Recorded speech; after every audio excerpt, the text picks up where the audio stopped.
Gumala nga ako sa bahay ng beshi ko, naka-birthday ko. At dito niya ako pinatulog. Kaya eto, nag-wine-wine muna kami. O, di ba mga sosyal? Ganyan nga kami mag-banding habang nagtatagay, panayang nood ng TikTok. Kinabukasan nga, nag-walking kami. At sa paglalakad namin, meron kaming nakitang puno ng malunggay. At nang hingi na rin kami, konti nga lang ang kinuha namin dahil baka mapagalitan ng madam yung kadama na hiningian namin. Sabi niya, tama na daw at baka makita kami ng madam niya.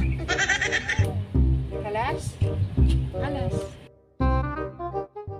Nanghingi nga din ako ng halaman sa kapitbahay niya at saka ako itinanim sa harap ng bahay niya para naman meron siyang ditiligan araw-araw. Kaalagaan mo to, ha? Okay. Ayan, itatanim na natin itong sampagita. Dapat may fertilizer. Eh, wala pa tayong fertilizer. Mabubuhay naman to kahit walang fertilizer. Kasi yung ano din naman doon. Wala rin namang fertilizer. Kailangan lang madilim. Yan, pengi ng tubig.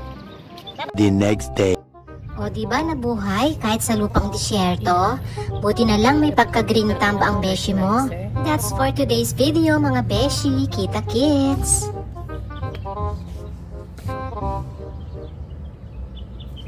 Okay naman siya. Hindi naman nag-try.